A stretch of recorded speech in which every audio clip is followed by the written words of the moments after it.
ইন্নাল্লাহা ইয়া'মুরুকুম আন তু'আদ্দুল আমানাতি ইলা আহলিহা।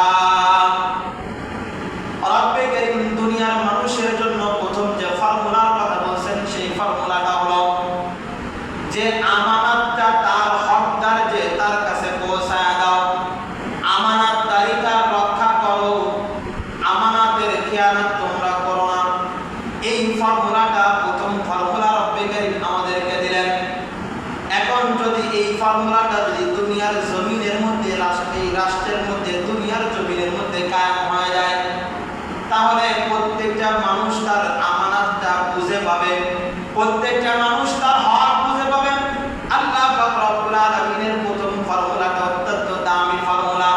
আল্লাহ পাক রব্বুল আলামিন কেমন যেন আমাদেরকে ডাক দিয়ে বলেন, ও দুনিয়ার রাষ্ট্রপ্রধান যারা আছো, তোমরা কি তোমাদের রাষ্ট্রের যে সীমানা আছে এই সীমানার মধ্যে তোমরা কি শান্তির রাজ কায়েম করতে চাও? তাহলে তোমাদের যে প্রথম ফর্মুলা দিব সেটা হলো আমানতদারিতার ফর্মুলা। এই ফর্মুলাটা তুমি তোমার রাজ্যের মধ্যে, তুমি তোমার রাষ্ট্রের মধ্যে বাস্তবায়ন করে দেখো। খোদার কসম দিয়ে বলি, এই আমানতের ফর্মুলা যদি কোন রাষ্ট্রের মধ্যে যদি বাস্তবায়ন হয়ে যায়, ওই রাষ্ট্রের মধ্যে শান্তি আর শৃঙ্খলা সব কিছু ফিরে আসবে। একজন গরিব মানুষ, একজন খেটে খাওয়া দিন মজুর, তিনি হচ্ছে শান্তির মধ্যে বসবাস করবে। একজন মন্ত্রী, তিনিও সেই শান্তির মধ্যে বসবাস করবে।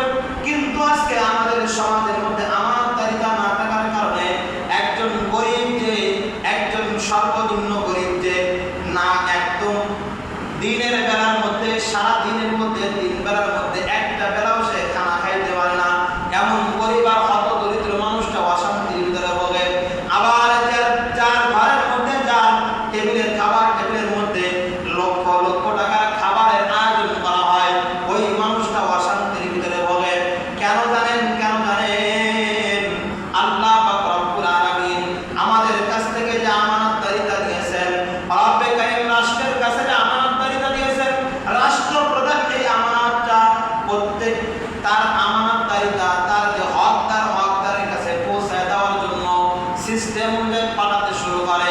প্রথম মন্ত্রীর কাছে দেয়, তারপরে এভাবে আস্তে আস্তে মেম্বার, চেয়ারম্যানের কাছ পর্যন্ত পৌঁছায়। এখন রাষ্ট্রপ্রধান তো তার আমানতটা পৌঁছায় দেওয়ার জন্য হুকুম দিয়ে দিয়েছেন, এবং কোন আমানতটা পৌঁছাবে সে আমানতটাও দিয়ে দিয়েছেন। রাষ্ট্রপ্রধান আমানতটা দিয়ে দেওয়ার পরে এবার রাষ্ট্রপ্রধান যার কাছে আমানত দিলেন, ওই আমানতের কিছু অংশ রাষ্ট্রপ্রধান যার কাছে দিলেন সে খাওয়া শুরু করলো। এবার যার কাছে সেই ব্যক্তি দিল, এই ব্যক্তিও খাওয়া শুরু করলো। প্রত্যেক ব্যক্তি খাইতে খাইতে মেম্বারের কাছ পর্যন্ত আসে। মেম্বারের কাছ পর্যন্ত আসার পরে মেম্বারও ওই আমানতটা খেয়ে ফেলে। অর্ধেকটা 100%-এর মধ্যে 80% আমানত খাইয়ে ফেলছে। যারা আমানত খাইছে তারা আমাদের ভাষায় চোর, চিল্লাবেন ঠিক না বেটি? এখন চোর চুরি করার পরে কি শান্তিতে বলে না অশান্তিতে বলে? আওয়াজ দিয়ে কথা বলতে হবে, শান্তির মধ্যে থাকে না অশান্তির মধ্যে থাকে? তাহলে আমানতদারিতা এটা রক্ষা না করার কারণে সে হলো চোর। চোরের খেতাব সে পেয়ে গেল, চোরের উপাধি সে পেয়ে গেল।